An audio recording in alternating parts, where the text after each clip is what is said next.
All right, hello everyone. This is the first of these statistics extra credit workbook assignments. Now, statistics is literally what I majored in college, so I'm kind of excited to do these. Specifically, chapter 12 is all about probability, which is a subset of statistics. It's probably the most interesting part too because it's, I'd say, the most useful part for all of you. I mean, knowing the chance of something happening is a pretty nice thing to know. Well, let's start here. A probability experiment is an action or trial that has varying results. This could be like anything. I mean, in your science classes, chemistry or biology, I'm sure you've done experiments before where you've seen like how a solution changes a certain, I don't know, chemical or whatnot. And, it has varying results. You could have something like that and see the probability of certain outcomes. Or it could be something just as simple as flipping a coin. I mean, a coin has two outcomes, right? Heads and tails. That's a probability experiment. They're not that crazy. I mean, rolling some dice, maybe that's a probability experiment. It's all just, it's not as complicated as it might first seem. Now, again, all these results are called outcomes. And if you have a collection of one or more outcomes, we call that an event. So sometimes someone may ask you, hey, what's the chance that you roll heads? Or not roll. What's the chance that you flip heads on a coin? And you would just say, 50%. Okay, that's one event. But what if they ask you, hey, what's the chance that you flip heads 3 times in a row? And then you have to actually think about it. So it's 50% the first time, and then 50% again, and then 50% again. And, you just get your answer in the end. So that the event in that case was that you rolled or you flipped 3 heads in a row. Now, a sample space is the set of all possible outcomes for a probability experiment. So, like I said earlier, you have outcomes, and when you list them all out, that's the sample space. So let's do this first problem. In an experiment, a standard die is rolled. Die is the singular form of dice, by the way. A standard die is rolled. List the possible outcomes in the sample space of the experiment. Well, a standard die has 6 sides, so you could roll a 1, you could roll a 2, a 3, a 4, a 5, or a 6. That's it. That's the answer to this question. I like to put these little brackets around so someone knows I'm talking about the sample space because it's like a set of numbers. So that's it. There are 6 total outcomes.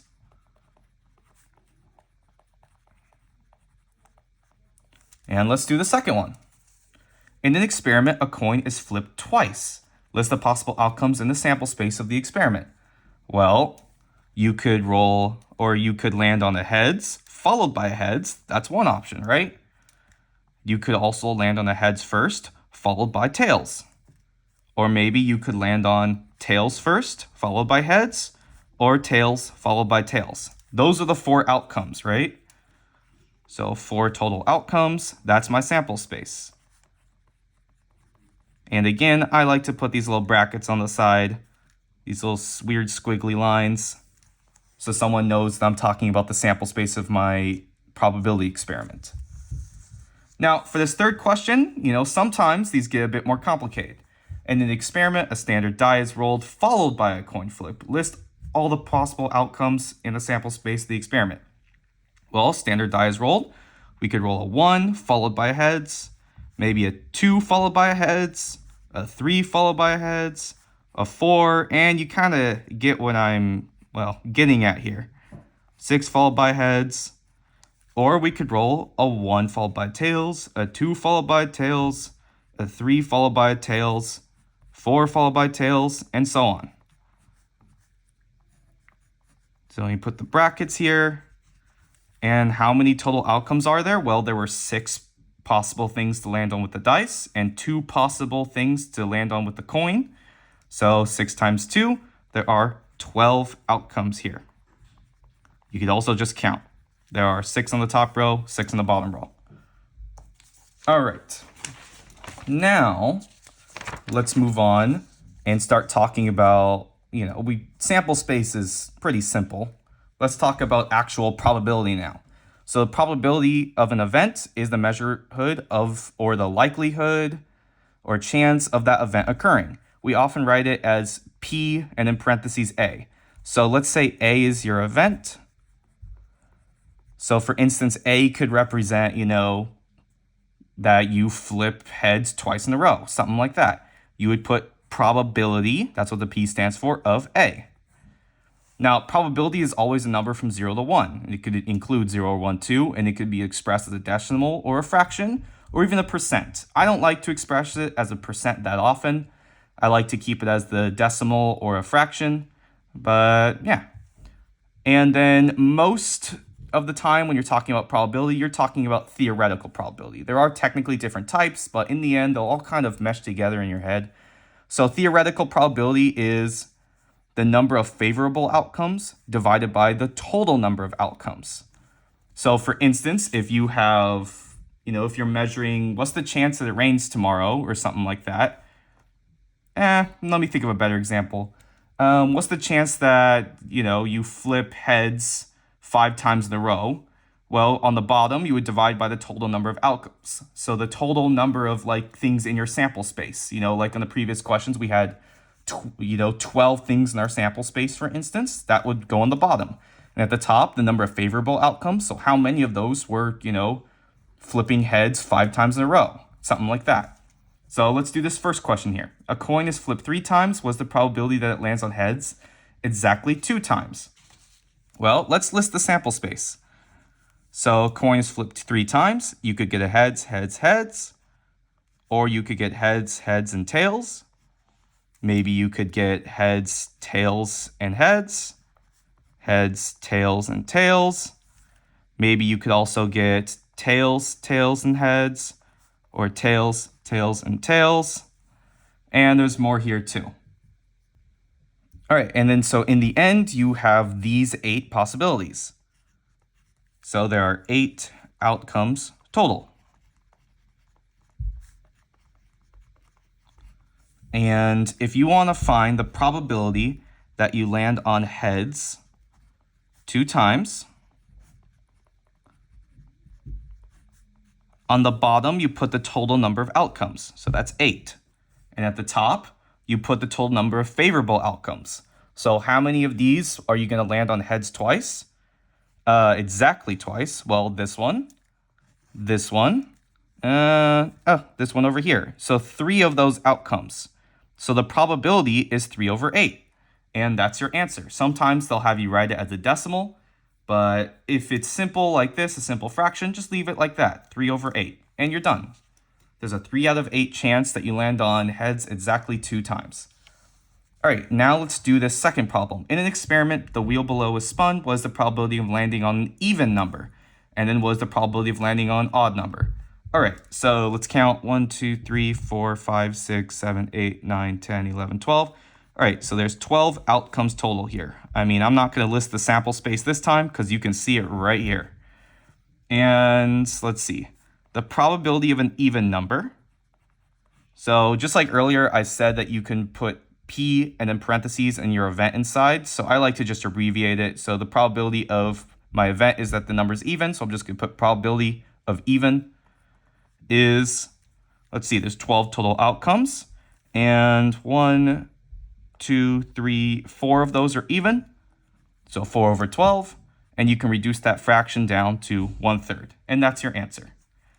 You might also be asked to put in decimal form. There you go.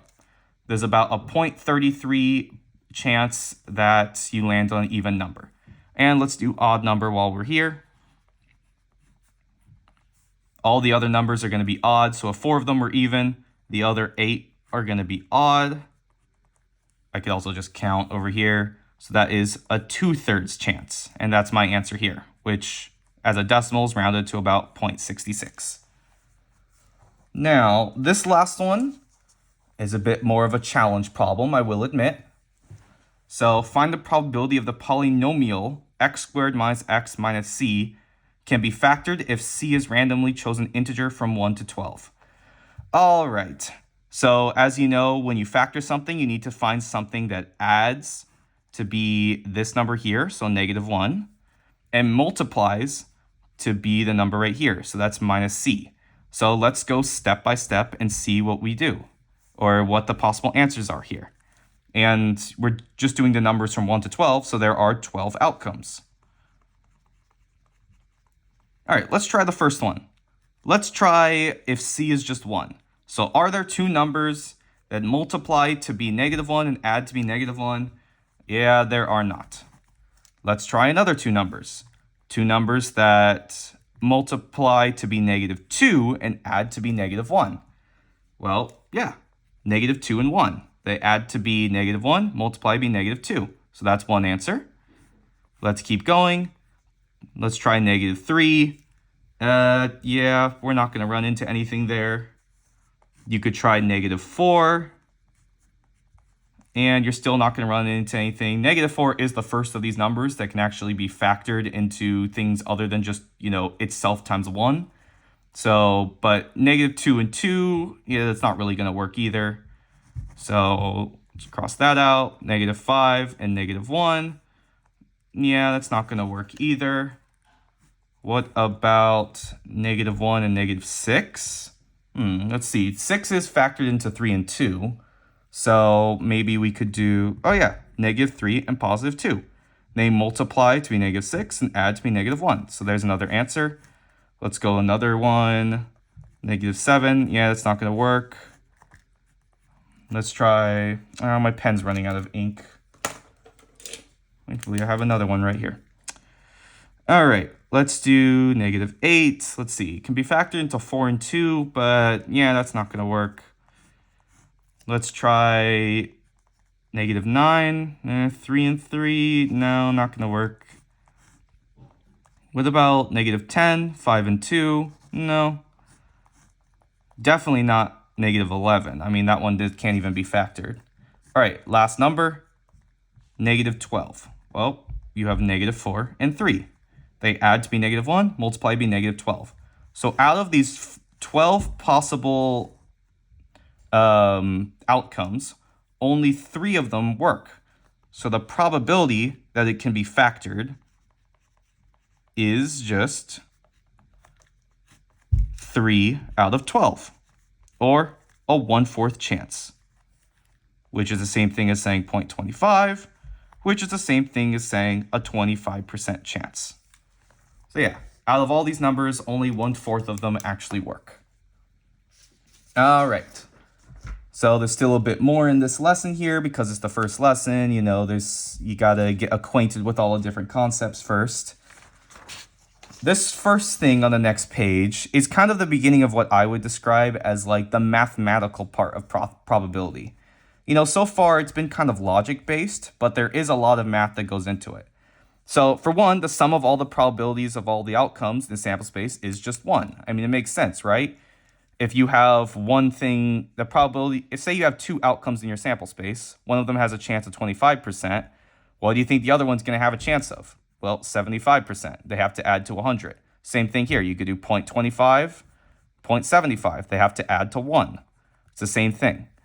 So the complement of event A, you write it as like A with this little dash above it, is a probability that event A does not occur.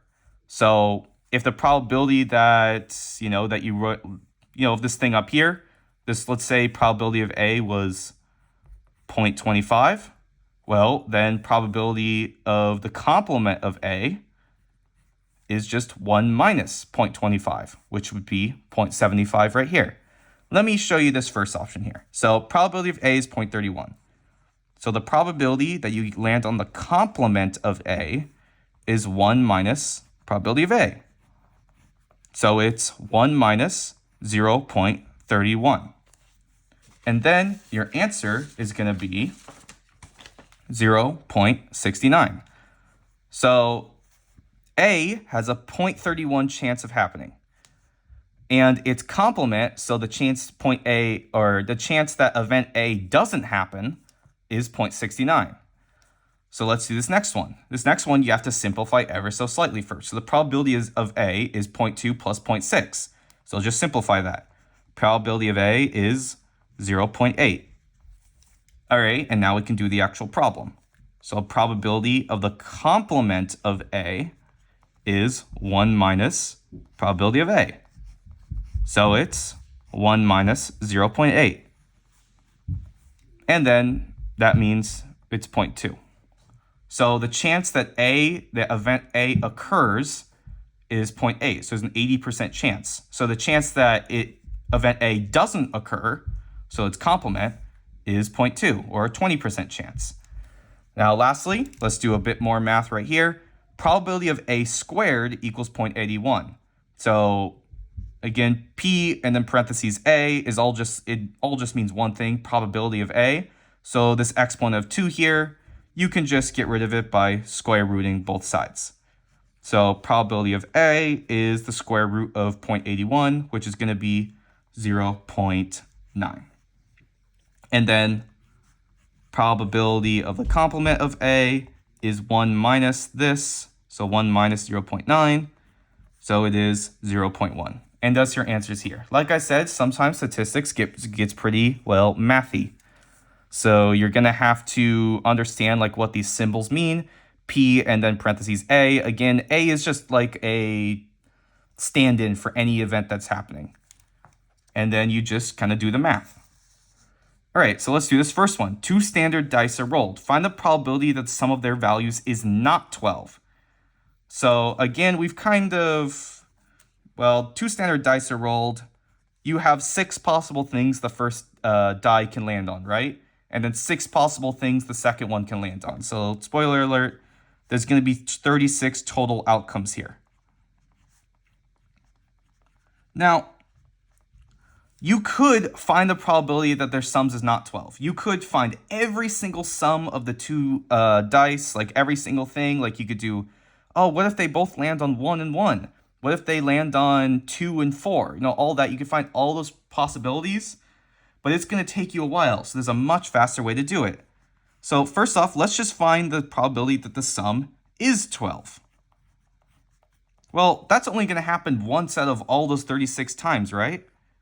Because only when the 2 dice both happen to land on 6. So 6 plus 6 equals 12. That can only happen in that single case. So that's probability is 1 out of 36. Now, if you want to find a probability that the sums is not 12, well, that's just the complement. So the probability that the sum is not 12 is the same thing as saying the complement of the probability that the sum is 12. So it's 1 minus 1 over 36. Because there's a 1 out of 36 chance the sum is 12, which means the other 35 times the sum isn't 12. So it's a 35 out of 36 chance that the sum is not 12. And that is your answer. It's a much faster way to do it if you understand how complements work. Or, you know, it's kind of like, it's not really inverse, but you guys are used to the word inverse. So yeah, the chance is 1 out of 36 for this to happen. So the chance that it doesn't happen is 35 out of 36. All the other events all the other outcomes in your sample space. All right. Now let's talk about geometric probability. So this, like I said, there's a few different types of probability. We covered that first one, which is theoretical probability. That's kind of what most of it is. Geometric probability is also a type of theoretical probability, but it's kind of self-explanatory. It's just probability to do with geometry, so like shapes and stuff. Probability found by calculating the ratio of 2 lengths, areas, or volumes. I mean, chapter 11, the one that most of you are on right now, is all about lengths, areas, and volumes. So this part right here might be a bit confusing for you if you're watching this video a bit early. But if you have seen the lesson already from chapter 11, then it shouldn't be too bad. So you throw a dart at the dartboard shown below. Your dart is equally likely to hit any point inside the circular board. What is the probability that your dart does not land inside the square region? So might be a bit hard to see here, but there is a square region right there. And you can also see the diameter of the circle is 12. So, well, its radius is going to be 6 inches. Now, you'll also notice that if we can draw other radii right here, and they're all going to be 6. So since I'm told this is a square, I can figure out the length of this last side, right? Because it's just going to be, it's a right triangle, and each of the sides are the same, meaning it's a 45 degrees 45 degrees right triangle. So you can easily find out that the hypotenuse is the leg times square root of 2, meaning that the hypotenuse here is 6 square root of 2. So all the sides of the square are 6 times square root of 2. All right, now we have all the information to solve the problem. So first off, let's find the area of the circle. So again, area of a circle is just pi times the radius squared. So it's pi times the radius is 6 here, squared. So it's 36 pi, and specifically 36 pi inches squared. Now let's also find the area of the square. So area of a square is just, the two sides multiplied to each other. So your base squared, which is, we just found, is 6 times square root of 2 squared. This is a b, not a 6 right here. And 6 times square root of 2 squared. So let's see, that's 6 squared times square root of 2 squared, which is 36 times 2, which is 72. Specifically 72 inches squared. Now, let's actually tackle the problem. What is the probability that your dartboard does not land inside the square region? So it wants the probability that it lands out here in this area. And you have the same chance of landing over here as you do all the other parts of the circle. So let's see, probability that your dart lands outside the square is, well, it's going to be the complement. So it's 1 minus the probability that your dart lands inside the square.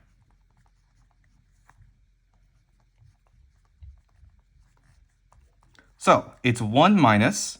Now, what is the probability that the dart lands inside the square? Well, the total area is the area of the circle. That's all the possible outcomes, basically. And the probability that the dart lands inside the square, the area is area of the square, right there. So it's 1 minus, the area of your square is 72, and the area of your circle is 36 pi. Now, at this point, you can simplify this a bit. So 72 over 36 is 2 over 1. So it's 1 minus 2 over pi. And then you can even simplify it further. Pi minus 2 over pi. But at this point, this doesn't really look that nice. So just plug it into your calculator. The answer is going to be about 0.36. So the way you do a problem like this, oftentimes you just have to find the area of the bigger shape and then the area of the shape inside of it. And then you just find the ratio. So the chance that your dart landed inside the square, you just divide how much of the square is inside the circle. So the square was 72 inches squared and the circle was 36 pi inches squared, which is, if you multiply them on your calculator, a bit more than 72. So the chance is as you can see here, it would have been about 0.70 or 0.64, and then we did 1 minus that because we wanted to find the probability that it lands outside the square. And yeah, so sometimes you just need to find the ratio of the area, and maybe you need to find the complement of it. And lastly, we have experimental probability. So what we've been talking about so far, probability and stuff, is all things you would expect to happen, right? Like the probability of landing on heads, you expect it to be 0.25 when you flip a coin. But in real life can get a bit messy. So sometimes, with a small sample of numbers, you may find that the probability of something happening isn't what you expected. That's why it's called experimental probability, because you're actually checking yourself. You don't just say, oh, theoretically, I would land on heads 50% of the time. Because what if you flip a coin 10 times and every single time you land on tails or something like that? Then you would say, oh, well, it seems my experimental probability is different. It's like 100% tails, something like that. So the ratio of the number of successes or favorable outcomes to the number of trials in a probability experiment. It still effectively works the same, like number of trials is still your number of your total outcomes. And the number of successes is still the number of favorable outcomes, just like theoretical probability. But this time you're actually just straight up given numbers from like an experiment, like a real experiment. So in the United States, a survey of 2,184 adults ages 18 and over found that 1,328 of them have at least one pet. The types of pets these animals have are shown in the figure below.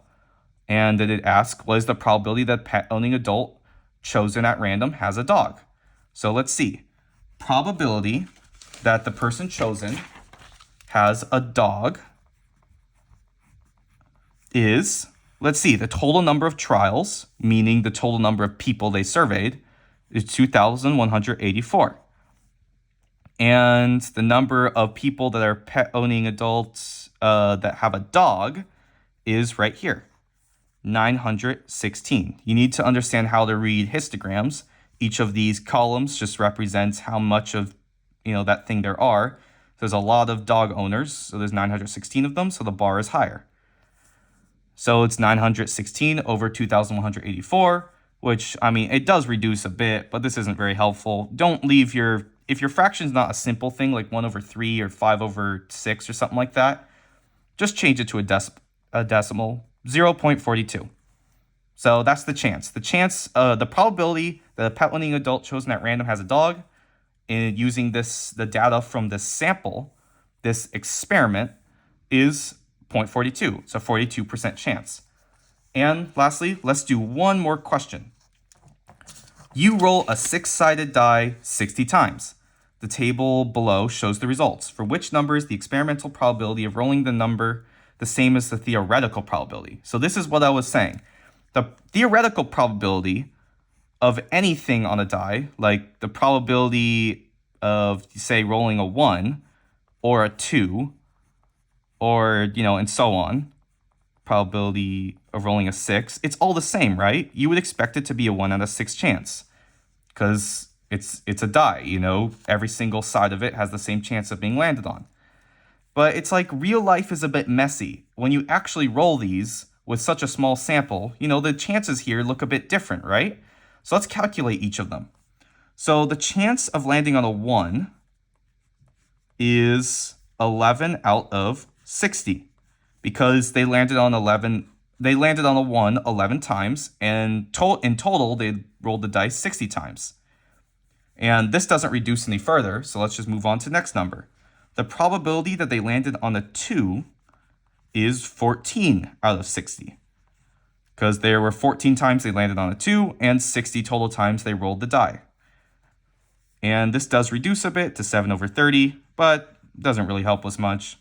Let's find the probability that they landed on a 3. That's just 7 over 60. And the probability that they landed on a 4 is 10 over 60, which does reduce to 1 over 6 once you get rid of the zeros here.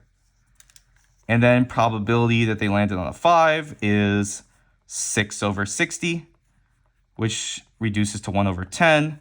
And then the probability that they landed on 12 is, the probability they landed on a 6 is 12 over 60, or 1 out of 5.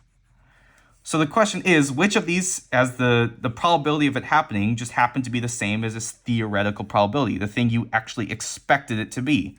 Well, the theoretical probability is 1 out of 6, and we landed on a 4 1 out of 6 times.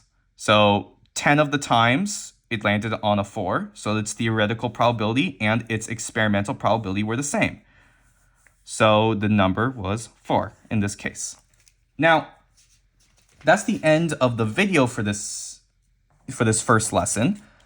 I'm not sure if the future videos will be longer or the same length. It just kind of depends on how difficult the concept is.